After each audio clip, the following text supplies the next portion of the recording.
Coco Gauff just survived a brutal near collapse against Solana Sierra today, up 2-0 in their head-to-head history. But she blew a lead and needed 6 straight points in the final tiebreak just to stay alive.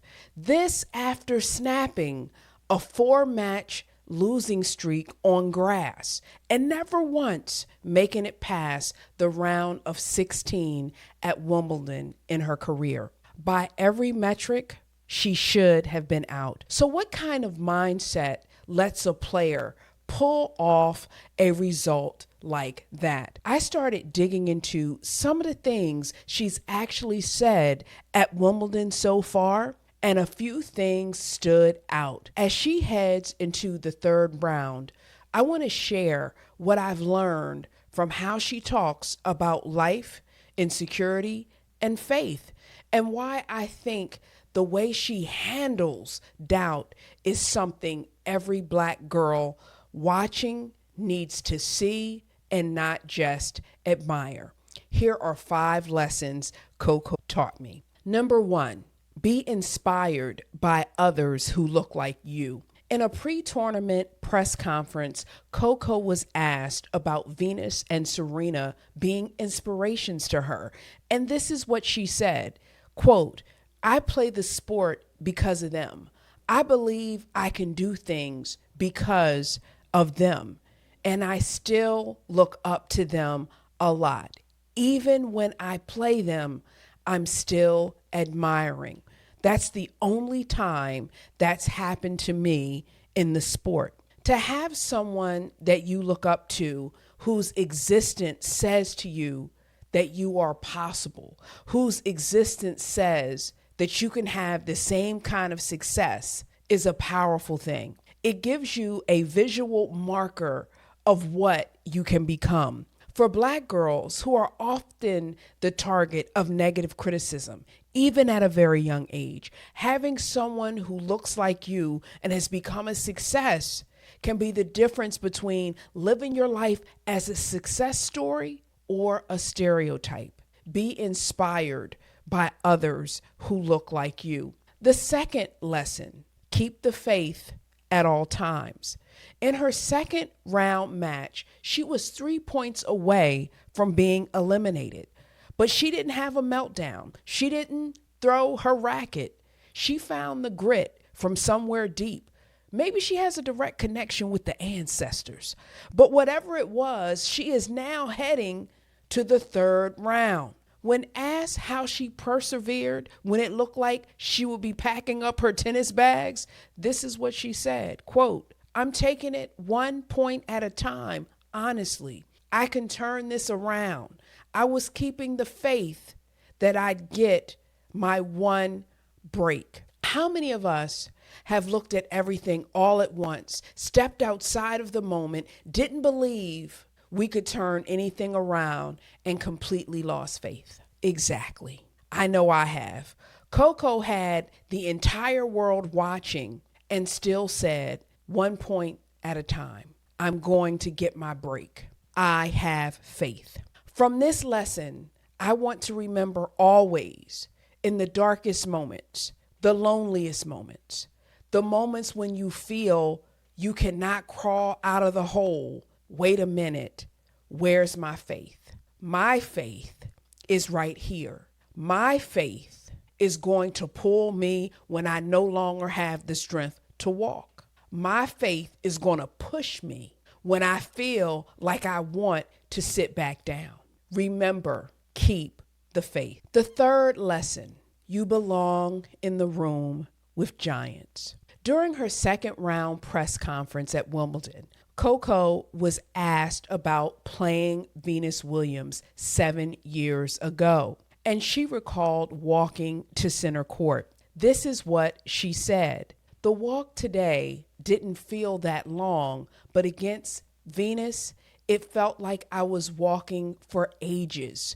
I just remember feeling like a little girl standing next to her, and then when I stepped on court, I didn't feel like a little girl anymore," end quote. As a very young tennis player, Coco Gauff was going up against one of her sheroes, a giant in the game, to say the least. And like many of us, she felt small, small in comparison, and simply small. But something transformative happened when she stepped on the court. The little girl was gone, and the big girl, the young woman, appeared. In that moment, she knew she belonged.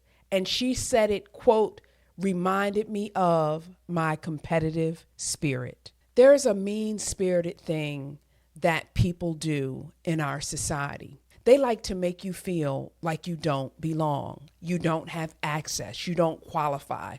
You're not good enough. People actively try to sell you on that very idea in advertisements, through media, through phone conversations. And the gag is, if they can get you to believe that you don't belong, then you have already lost and they have won, because they have been able to take you mentally out of the game. But this testimony from Coco said, I walked to the center court as a girl, but I stepped on to center court as a young woman who knew I belonged. That's different. And no matter the fear that you have getting to the center court in your life, when you walk on the court, baby, I want you to know that you belong. You belong in the room with giants. The fourth lesson, remember who you are. We have heard about imposter syndrome.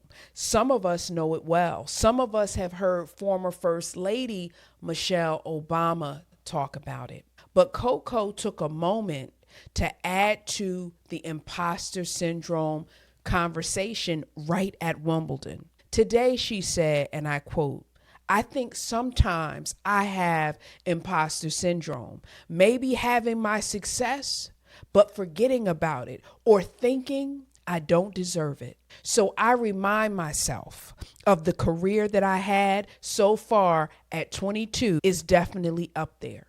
I have such ambition to do even more. Imposter syndrome is a nasty stepsister, an evil auntie, and a psychotic roommate. Imposter syndrome wants you to forget who you are, wants you to forget what you've done, wants you to go lie down in a fetal position and die.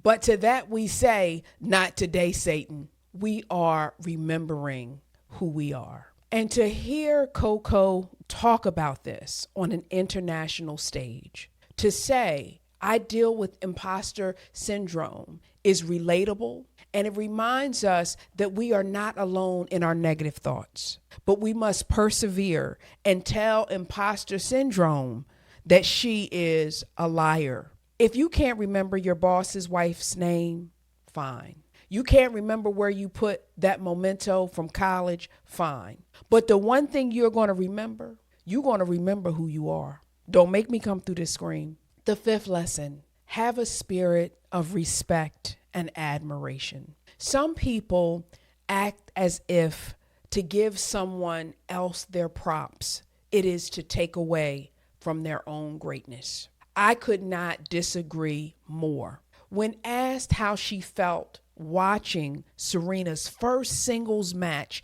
at Wimbledon in 4 years, Coco said, she's just the GOAT. I love her. I love her fight. The serve is unbelievable. It's insane how she can play. And you just look at her and you think, is this 10 years ago? End quote. It took nothing away from Coco to acknowledge the greatness that still is Serena Williams. Game respects game. Give respect, get respect. And something else that I thought was really cool was how she acknowledged Serena's opponent as well. She said Maya played top 10, top 5 tennis. Congrats to Maya for stepping up and being ready. End quote. When you can have an aura of respect and admiration about you, you move differently in the world and people see you differently. Those are the 5 lessons. Let me know if you're learning anything from these players that is so much bigger than the game. All right, y'all, that was certainly one to grow on. Let me know what you think in the comments. Peace. See you next time.